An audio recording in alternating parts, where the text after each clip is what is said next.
He is lucky he didn't just burn off his arm with molten sodium. But one time, after I'd done it for years, it blew up the whole beaker and shattered the beaker. But that would be so irresponsible. It would blow your face right off. Anyway, just be glad your face is still intact. That sodium blew out as fast as that ice dropped in. That was crazy.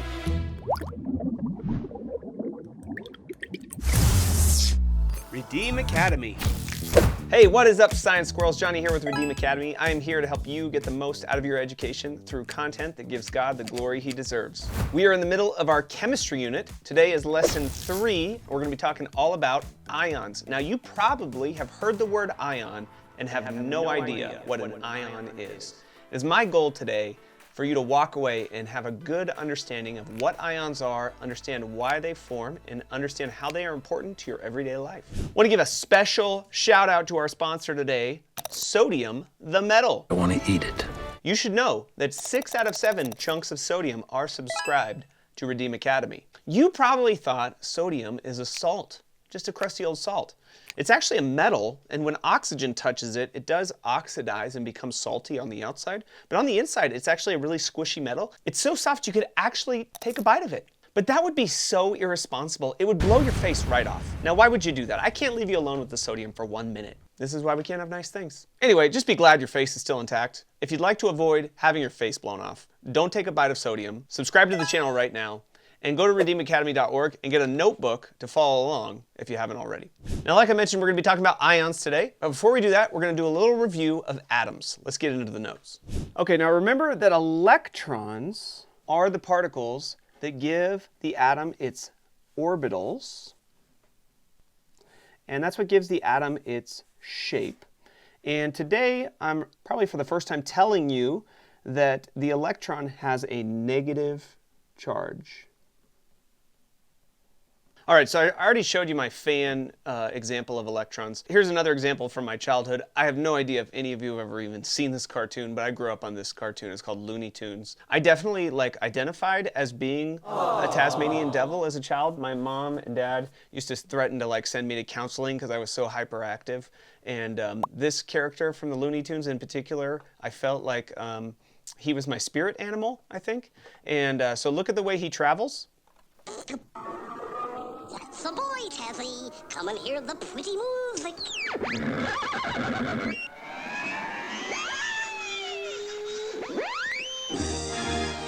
Okay, and so you can see that he spins really fast, and he spins so fast you kind of lose track of where he is, but just the rapid movement creates sort of like a cloud of his body. And that's how you should think of electrons. At any given time, the electron is not in one place. It's just kind of everywhere, and it's creating a cloud or a field where it is. And they talk about these electrons in terms of probabilities of where their location is. So they create a field or a cloud of where they might be at any given moment. So the whole thing creates like a sphere, or I think of it as like a force field that is sort of generating the outside of everything. And just like that Tasmanian devil, it's just sort of like an orb of where at any moment the particle might be, but the whole thing is just sort of a giant force field of where the particle could be, and it just creates like an outer force field for the atom. Now, on the inside of that, that's all going to be negative, okay? On the inside of that, there's mostly nothing. It's just mostly empty space. And then inside of that, deep inside, there's just a little bit of mass. I'm going to color 3 particles blue. I'm going to put a plus, and I'm going to write the word positive. Those positive things are protons. Let's go over to the other side. So the negatively charged particles orbiting the nucleus are electrons. And then the positively charged particles that I colored blue are the protons. And there's 4 particles that I didn't label yet. Let's go back over. So I think of blue as positive, like a blue sunshiny day. I think of red as negative, okay? And then I think of green as neutral. They put a 0 for neutral. And this atom happens to be lithium because it has 3 protons. That makes it lithium. Lithium usually has 4 neutrons, but that can vary. So I drew 4 neutrons. Now together, The protons with the neutrons are called the nucleus. We go back over here. The particles in the nucleus with no charge are called neutrons. All right, and we're going to leave number 4 for a few minutes later. Now, if you look at this diagram, it looks like electrons just kind of all float around at the same level, but that's not actually the case. Electrons actually exist at different levels that we call shells or orbitals. And so let me tell you how they circle the nucleus. The first shell can only hold so many electrons. The first shell fills up after just 2 electrons. The second shell, first you have to fill up the first shell, 2 electrons. And then the second shell, you can count the spaces, can hold 8 electrons. So then if you happen to be an element that has 3 electrons, that's it. That's all you got. But if you have 4, the electrons like to get away from each other. If you have 5, you'll look like this. If you have 6, you'll look like this. And then you kind of just have to go anywhere after that. But if you have 10 electrons, you're going to look like this. Okay?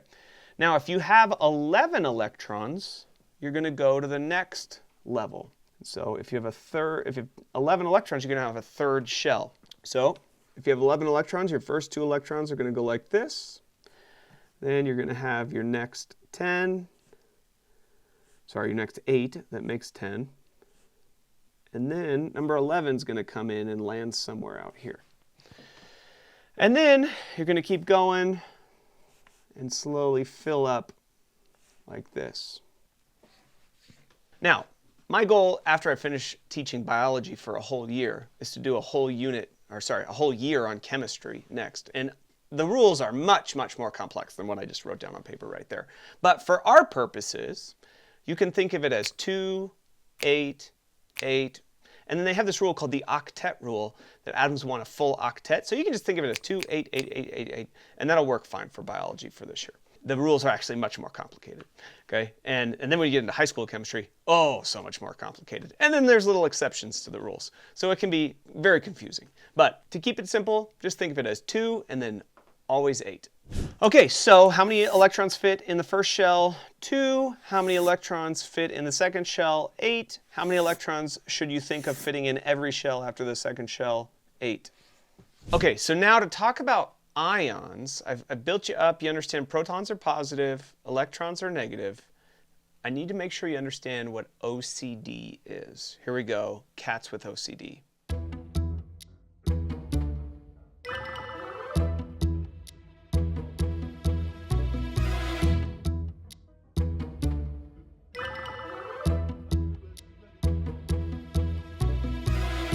All right, you picking up what I'm laying down? OCD stands for obsessive compulsive disorder. Here's a little more.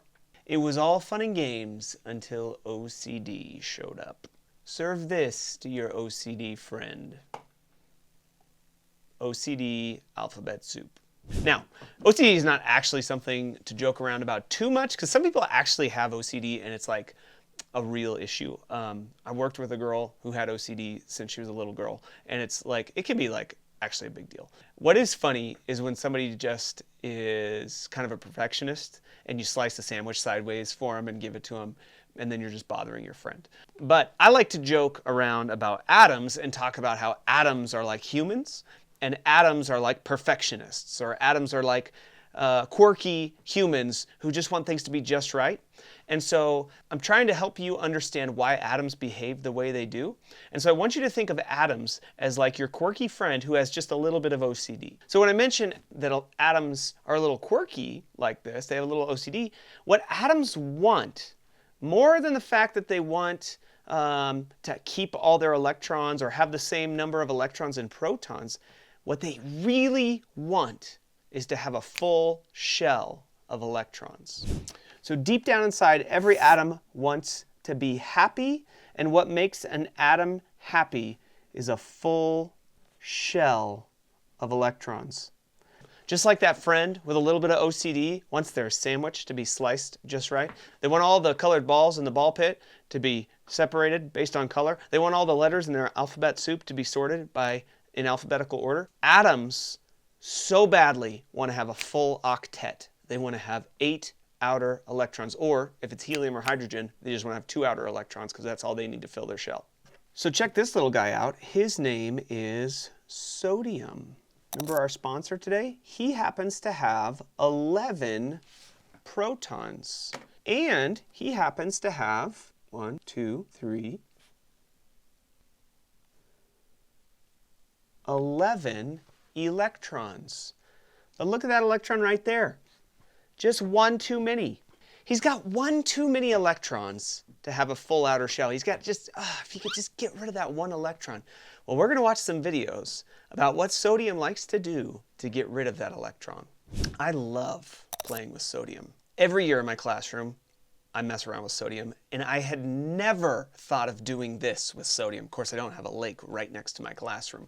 This guy took probably $60 worth of sodium. Sodium is a very squishy metal. I wasn't joking when I said you could take a bite out of it, although you would never do that because you're going to see why in a second. This guy smashed it all together and made like a rock or a plate of metal that he could skip with it. Notice he's wearing a glove. You can't hold sodium with your hands because you got a little bit of moisture on your hands. Look what happens when you put sodium in water. Straight out? I should probably throw it that way, huh? Yeah, throw it that way. Good frisbee. Ready? All right, ready? Everybody ready? See how many skips he gets. 2, 1. Oh, that's a little. 2, 3, 4, 5. Holy cow. I think he got 6. I think he skipped that sodium 6 times. Brilliant. I kind of want to take smaller pieces and see if I can get like 18 out of it. That would be awesome. So sodium reacts violently with water when it gives up its 1 extra electron, and that is when sodium metal becomes sodium the salt. Now this channel is great. This is called the King of Random. This guy's got an amazing channel. He actually passed away flying a little airplane in the desert. He crashed. He's been big on YouTube for a long time, but he had a subscriber say, hey, flush some sodium down the toilet. And like any good YouTuber, he accepted the challenge.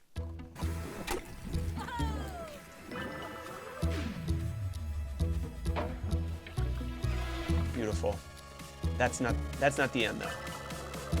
You're not done until the toilet explodes. This is the biggest chunk of sodium I've ever thrown into water, so a little bit nervous about this one. We're definitely flushing this from a distance. And I think we actually have Cody throw it in this time. Go for the swoosh.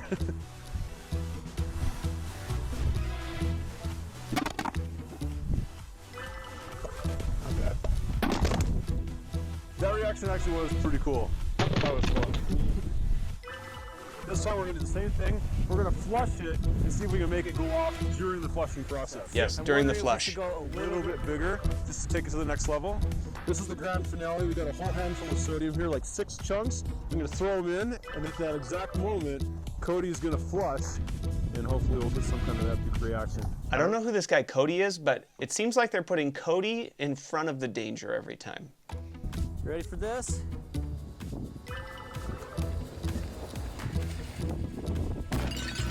Yes, success.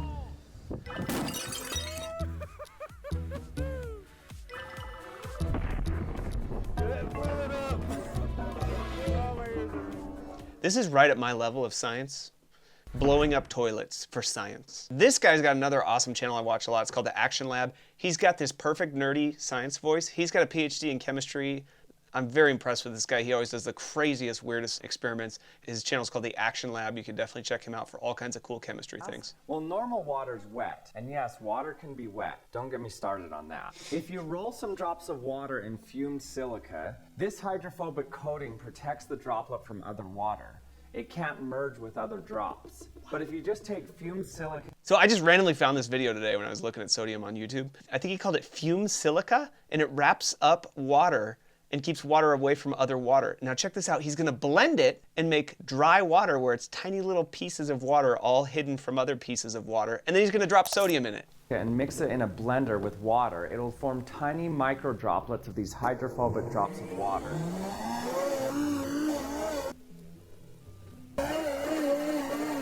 These tiny drops are weird. They flow kind of like a liquid and kind of like a powder.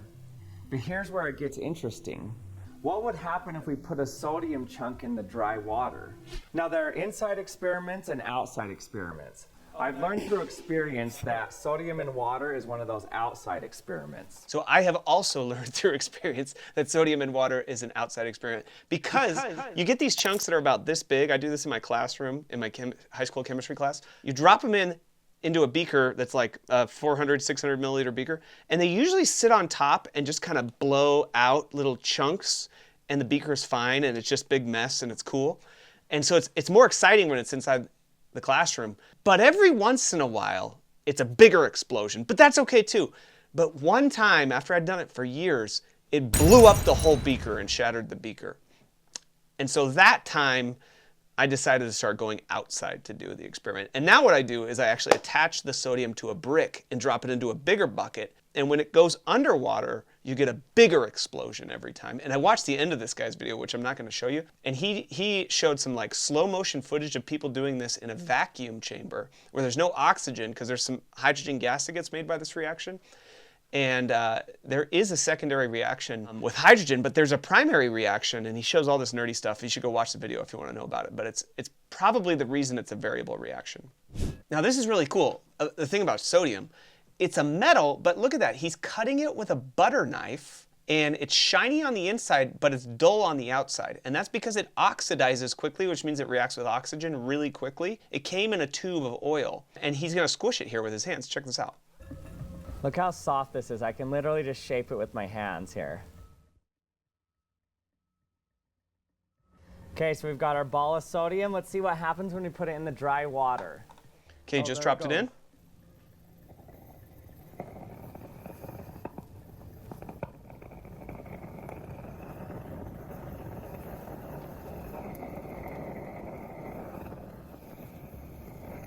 It's interesting, it's much slower reaction the first time. He actually does it again. Again, nothing happening. And then he gets a better reaction the second time. That's the scariest thing because that means you have to walk up to it after and not know if it's going to explode. Okay, there it goes. Oh. Boom! And there you go. And I totally know what he means about it's scary when you have to walk up to it. I do these other things in class called dry ice bombs, and sometimes those will like inflate the container and almost blow up, but not blow up. And then you gotta walk up to it with a stick with like a tack on it and hit it till it blows up right next to you. That's the worst. Okay, same guy, Action Lab. More sodium. This is the coolest one. Check this out. He melts sodium. I'm just going to mute this. He melts sodium. That's a hot plate thing we use in chemistry class. But he also uses a propane torch. He melts it, and then he takes it outside, and he's going to drop a piece of ice in it. So same stuff, but they're in opposite states. You have solid water, liquid sodium. Maybe it'll be slower, right? In liquid sodium. 3, 2, 1. Oh. Wow. That was so fast. It was completely unexpected how fast this actually reacted. The instant the ice hit the sodium, it reacted and exploded. And then a shower of molten sodium rained from the sky for a little bit afterwards. Oh my gosh. Homeboy needed to invest in one of these little grabby tools. He is lucky he didn't just burn off his arm with molten sodium. That sodium blew out as fast as that ice dropped in. That was crazy. All right, so what is going on here is sodium is really wanting to get rid of this electron, and when the energy comes out of this reaction where the electron leaves, it's quite a bit of heat that is involved. And so this electron leaves, and in the case that we were watching, it's actually going to water, but I'm going to give you a different example. Fluorine. Okay, now on your periodic table, sodium is number 11, so that means when it's neutral, it's going to have 11 electrons. And fluorine is number 9, so when fluorine's neutral, it's going to have 9 electrons. So I'm going to and 9 protons, and so I'm going to say fluorine 9 plus here. And so fluorine is going to have 9 electrons to start with. So 1, 2, 3, 4, 5, 6, 7, 8, 9. So fluorine would love one more electron right here. It would make fluorine so happy. And so fluorine gladly receives that electron from sodium if sodium and fluorine happen to react. Now, that wasn't the reaction we saw, but that's another reaction that can happen. When that happens, sodium no longer has this electron. It's gone. What that means is sodium has plus 11 for protons, and sodium now only has minus 10 for electrons. Okay? 11 minus 10 is plus 1. So sodium's overall charge is now plus 1. Sodium as an atom has a plus 1 charge. Now fluorine has plus 9 for protons, but now sodium has 10 electrons, so sodium has minus 10 for electrons. Sodium now has a total of -1 for its charge. We put a little bracket around it when we're talking about charge, like this. And fluorine's charge is now -1. This atom has a charge of plus 1. This atom has a charge of -1. The thing that can move around to cause atoms to have charges is called an electron. So we go up here. The particle that can be gained or lost to form ions is called an electron. If you lose an electron, you become positive. If you gain an electron, you become negative. When an atom has a positive or a negative charge, we say that it is an ion. Okay. All right, so what do ions have to do with biology? Check this out. Gatorade actually started at the University of Florida in 1965, when the football team kept passing out during practice. Doctors got concerned and did a study discovering the players were lacking electrolytes and carbs. To fix it, they mixed sugar, salt, and water into a special drink and sold it to Coca-Cola. And that formula became what we know now today as Gatorade. So salt, or electrolytes, as you just heard them say, or ions are all the same thing. Synonyms. You ready? Salt, electrolyte, and ion. Those are all the same word. So sodium, the metal, it'll blow your face off. But as soon as it loses this electron, it becomes sodium, the salt that you absolutely need in your body. Have you ever tasted your sweat? It is salty. When you exercise, you use sugar and you sweat out water and salt. And so doctors, where the Florida Gators play football, put sugar, salt, and water, and some food coloring, into a little drink, and they became billionaires as people think, oh, this is what I need to drink whenever I exercise. Now, this little diagram, I forgot to label, is how these ions form. Okay? Last two bits right here. A soft metal that reacts violently with water is called sodium. And sodium with the electron still is not what you need in your body, but the minute that electron falls off, it becomes Na+. It's an ion now, and it's used in your body to send nerve signals. So if you run out of sodium, or if you're losing sodium too much, your muscles will cramp up and you'll have all kinds of problems. And so you have to replenish your sodium as you're sweating like crazy during exercise. All right, that brings us back to the big question. Just like atoms need a full outer shell to be stable, what do you think the human soul needs in order to be truly at rest? I love this question. I'm probably most excited about this big question out of all of them in the unit. So atoms, like what's the fundamental thing driving atoms? They want that full outer shell. It drives them to react with each other. You're going to see that more in the next unit as well. It's like one of the fundamental things that drives atoms to do the things they do. So in the same way, what is like the fundamental thing that is driving humans to go after things? I've got a couple of quotes from some deep Christian thinkers. One of them, St. Augustine. Okay, this guy, I believe he was from the 400s, okay, like long time ago in Christian history. And I have a favorite band, Christian band, the band Switchfoot. It's weird now, I'm getting old. Like I feel like Switchfoot, liking the band Switchfoot is like what made me young. And now it's starting to make me old that I still love the band Switchfoot. They have this great song, restless. It's a song that John Foreman wrote about this quote from St. Augustine, that our hearts are restless until we rest in God. Like the human soul, the human heart is longing for something incredibly deep to satisfy us. What is that thing? People just keep searching and searching their whole lives, like for the true meaning and purpose of their existence. It's God. Okay, and then here's another quote. This one is from a scientist from the, I want to say 1600s, by the name of Blaise Pascal. And he was not always a man who had been born again and in love with God. But Pascal, I believe he was French. And I think he was a Catholic who went through something like a born-again experience and became an on-fire Christian. And he said something similar to Augustine. There's a God-shaped hole, a God-shaped vacuum, an emptiness in every man, which cannot be filled by any created thing. So like people go after things. They go after money. They go after relationships. Some people go after drugs and alcohol. None of these things satisfy. Only God, the Creator, made known through Jesus Christ, can satisfy.